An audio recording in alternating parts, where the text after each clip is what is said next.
Good day, everyone. My name is Edwin R from Cavite State University, taking Bachelor of Science in Computer Engineering. And now, gagawa tayo ng reaction video about sa video na in-upload ng aming professor, si Dr. Edwin R. Arboleda. It's about research. Let's start. Topic for today is about research. By definition, research, according to Celtis et al. In 1976, they stated that research is to search again, to take another more careful look, to find out more. Search again to take another more careful look, to find out more. It is a systematic quest for undiscovered truth by Liddy in 1974. It is a systematic attempt to provide answers to questions, as stated by Tuckman in 1972. It is searching for theory, for testing theory, or for solving a problem. And my very own personal definition, it is to search for solutions to a gap in knowledge in a systematic and scientific way. So what are the reasons? Why are we doing research?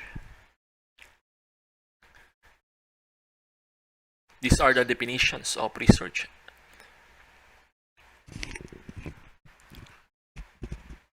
My own definition, to search for a gap in knowledge in a systematic and scientific way. Finding a gap in knowledge is very difficult.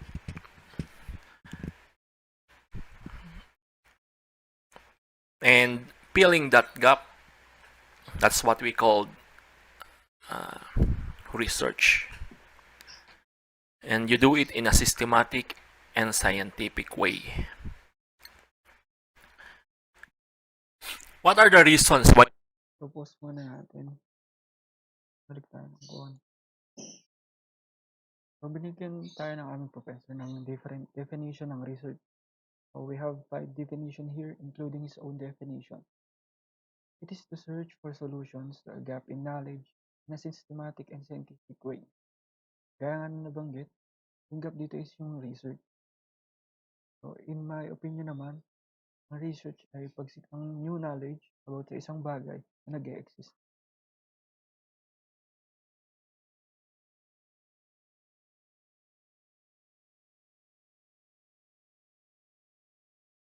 They say in their paper is true or not, that is also a research to nourish the mind.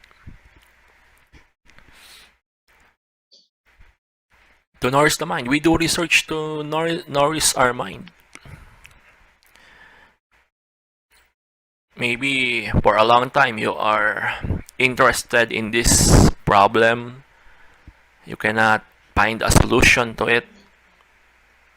And the only way to do it is to scratch the itch, do the research to find solution to that particular problem once and for all. These are the expectations, the ideal reasons why we do research. So, doon, pause muna natin.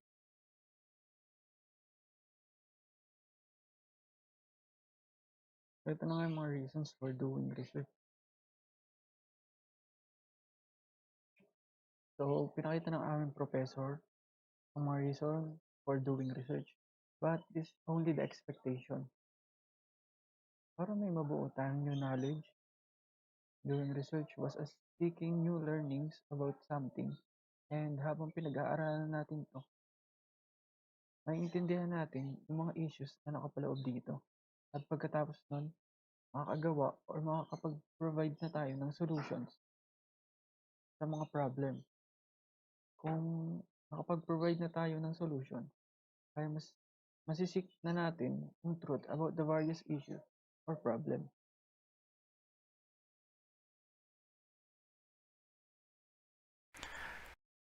reasons why we do research. But the reality of it, this is the practical reasons why we do research. It is your job.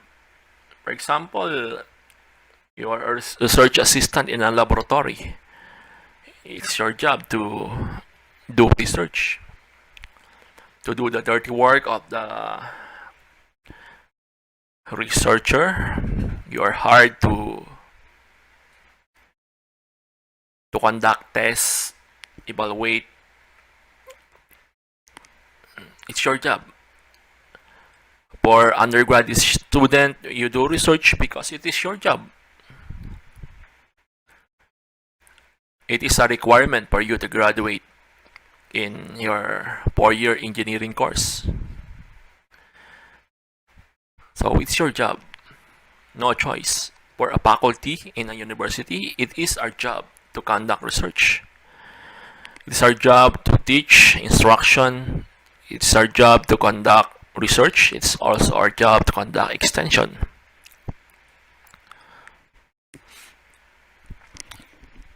This is more valid reason than the ideal reasons why we do research. It is our job. Mostly it is our job. We do research for personal gain and interest. After doing research, you have built knowledge, you have nourish your mind. Research. Pause muna ulit natin. Balik tayo. So dito naman, kung kanina yung reasons for doing research, which is yung expectations. Ngayon naman, kasi ay yung reality. Dito naman tayo sa reality. So, na-discuss naman dito yung reality. Bakit tayo gumagawa ng research? First, because it is our job. It is our job as a student to conduct research because requirement ito ng school sa aming program bago makagraduate. And second, for personal gain interest. Especially to the professors, they need this to get promotions. For all those who are conducting research, they doing it to get money or for business purposes.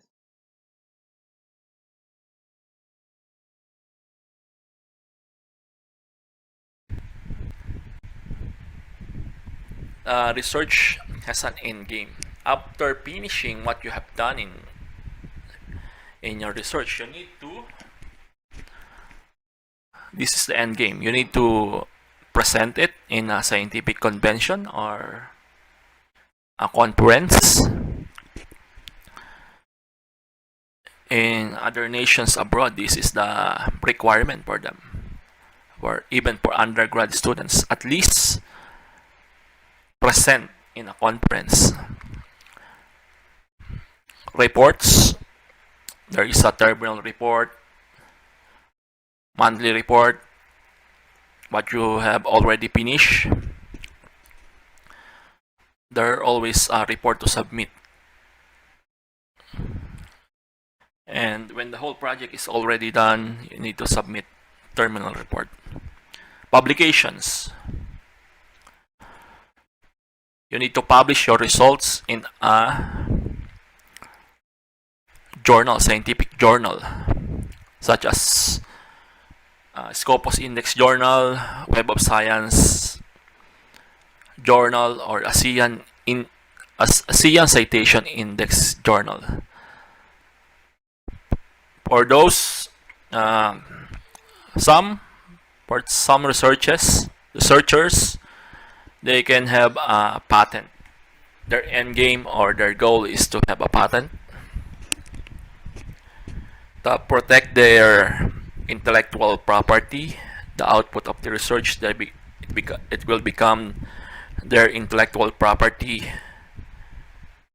And some, they can commercialize the product. And For some, this is their ultimate goal, commercialize their product. And we can see, especially in the US,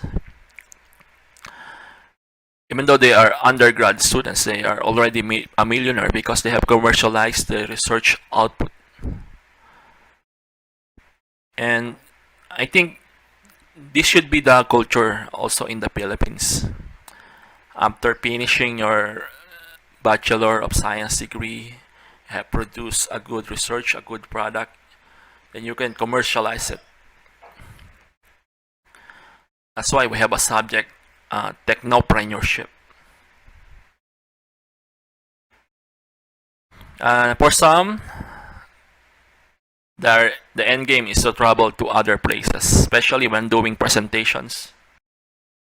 Good day to all of you. Our top.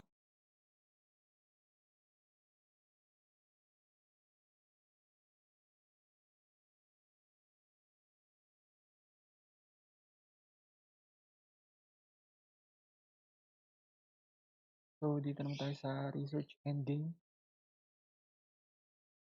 Pagkatapos ng research, dito na papasok yung presentation, which is na-encounter na namin nung senior high school in front of our teachers.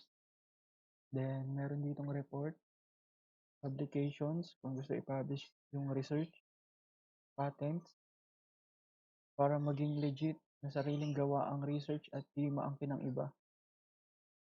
Product commercialization, para naman magkaroon ng income or funds ang mga researcher. Pwede nila ipasok yung research nila sa market. Then last one, travel to other places. Pwedeng mabigyan ng chance na i-present sa mga conference ng mga researchers ang kanilang research outside the country.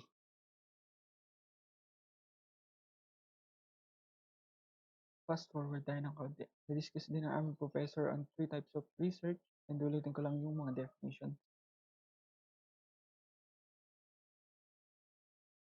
So, una itong basic research. Basic research, the planned systematic pursuit of new knowledge and understanding toward a general application. Yung research na ginagawa upang mag-increase ang ating scientific knowledge base. Yung main question na sinasagot dito sa basic research ay, why is this important? Next naman natin is yung action research. Acquisition of knowledge or understanding to meet a specific recognized need. So yung acquisition, yung learning or developing. Main question naman na sinasagot dito ay, how can I use this? Kasi karamihan dito ay research na nagpo-produce ng output sa mga machine, device, etc. So, the last one, development research. The application of knowledge and understanding towards the production or improvement of a product, service, process, or method. So, dito naman sa research na to ay kung paano mas mapapaganda at mas magiging useful ang isang bagay like product and services.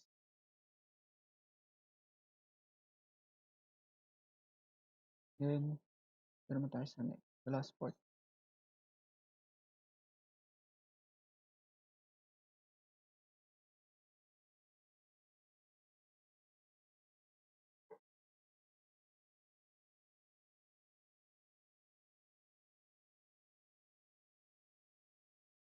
Dito naman tayo sa pinakita ng aming professor, which is yung agenda ng CVSU when doing research. So, kahit anong course mo sa CVSU, dapat yung research mo ay mag-fall dito sa 5 thematic areas. So, una nga yung biodiversity and environmental conservation. Second, agri-fisheries and food security. Third, public health and welfare. Fourth one, societal development and equality. And yung last ay smart engineering, ICT, and industrial competitiveness. Dito man, kadalasan nagpo-fall ang mga research ng computer engineering tulad ko dahil sa programs and machines or devices na magiging output ng research. Kadalasan nagpo-fall din daw dito ang mga research ng electrical engineering, electronics engineering. Pero sabi nga sa video, kahit engineering ang course mo, basta pasok sa 5 thematic areas, ang gagawin mong research ay pwede ito. So, doon nga nagtapos yung video na in-upload ng aming professor. Sobrang informative ng video na to. Thank you for this. Credits to my professor, Dr. Edwin R. Arboleda. If you want to watch the full video of my professor about this, the link is in the description below. Yun lang po. Maraming salamat.